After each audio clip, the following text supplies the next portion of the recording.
ഹരിത എവിടെ? ഹരിതയ്ക്കൊന്നും വേണ്ടാന്ന്. അതെന്താ മനോജെ, ഈ സമയത്ത് ആഹാരം ഒഴിവാക്കാൻ പാടില്ല.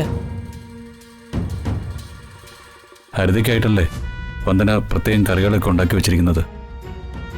മനോജ് ചെന്ന് ഹരിതയും കൂടെ വിളിച്ചിട്ട് വാ. വേണ്ട, ഹരിതയ്ക്കുള്ള ഫുഡ് ഞാൻ അങ്ങോട്ട് കൊണ്ടു കൊടുക്കാം.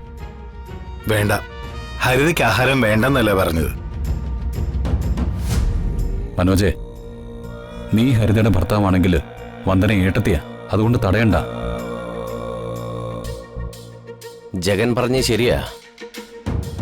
ചിലപ്പോ മനോജ് ചോദിച്ചുകൊണ്ടായിരിക്കും ഹരിത ആഹാരം വേണ്ടെന്ന് പറഞ്ഞത്. വന്ദന കൊടുത്താൽ കഴിച്ചോളും. അതല്ല, ഹരിതയ്ക്ക് നല്ല വോമിറ്റിംഗ് ടെൻഡൻസി ഉണ്ട്. അതൊക്കെ ഈ സമയത്ത് സ്ത്രീകൾക്കുണ്ടാവും. നീ ഇപ്പോ വന്ദന ഫുഡ് കൊടുക്കണ്ടെന്ന് പറഞ്ഞതിന്റെ കാരണം എനിക്ക് മനസ്സിലായി.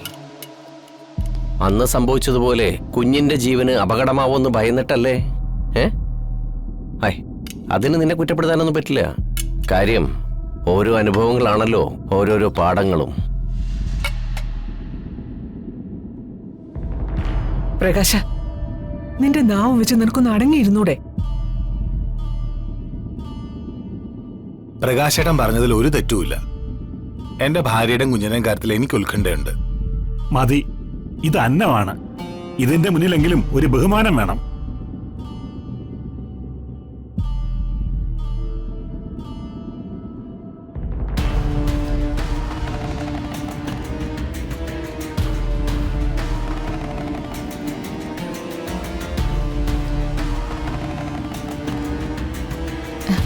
ഹരിതേ, സുചിത്രേച്ചി വന്നപ്പോ എനിക്ക് ആഹാരം വേണ്ടെന്ന് ഞാൻ പറഞ്ഞിരുന്നല്ലോ. പിന്നെ എന്തിനാ ഇപ്പൊ ഇതും കെട്ടിയെടുത്തോണ്ട് ഇങ്ങോട്ട് വന്നേ? ഹരിതേ, എന്നോട് പിണങ്ങിക്കോ. ആ പിണക്കം ആഹാരത്തോട് വേണ്ട. അത്താഴം കഴിക്കണം, പ്രത്യേകിച്ച് ഈ അവസ്ഥ. എനിക്കൊന്നും വേണ്ട. പറ്റില്ല, ആഹാരം കഴിച്ചേ പറ്റൂ. ഹരിതയുടെ പാടുപോലെ ആയിക്കോട്ടെ എന്ന് കരുതി വിട്ടതായിരുന്നു. എന്ത് പറ്റി മനംമാറ്റത്തിന്? എന്റെ അമ്മായിയമ്മ ഇവിടെ വന്നിരുന്നു. നിന്റെ കാര്യം ശ്രദ്ധിക്കണമെന്ന് പറഞ്ഞു. അമ്മയോളം വരില്ലല്ലോ അമ്മായി അമ്മയുടെ വാക്ക്. അത് ഹരിതയ്ക്ക്. എനിക്ക് അമ്മയും അമ്മായിയമ്മയും രണ്ടും അമ്മമാരാ. ഹരിതയുടെ അമ്മ, എന്റെ അമ്മായിയമ്മ, എന്നൊരു കാര്യം ഏൽപ്പിച്ചു. എനിക്കത് ചെയ്തേ പറ്റൂ. ദേ, രാത്രി വയറൊഴിച്ചിടാൻ പാടില്ല. അതിലൊരു കുഞ്ഞു ജീവനുള്ളതാ. എനിക്കൊന്നും കഴിക്കാൻ പറ്റില്ല, നല്ല വോമിറ്റിംഗ് ടെൻഡൻസി ഉണ്ട്. അതിന് ഞാൻ നാരങ്ങയും കൊണ്ടുവന്നിട്ടുണ്ട്. ഛർദില് വരില്ല. ഛർദിയെ തടയാൻ ചെറുനാരങ്ങ നല്ലതാ.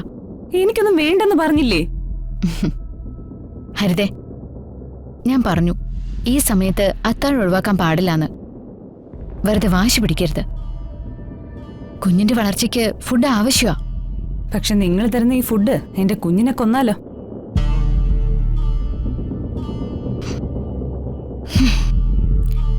ഹരിതേ, കഴിക്ക്. ഈ വാശിക്ക് കളാ.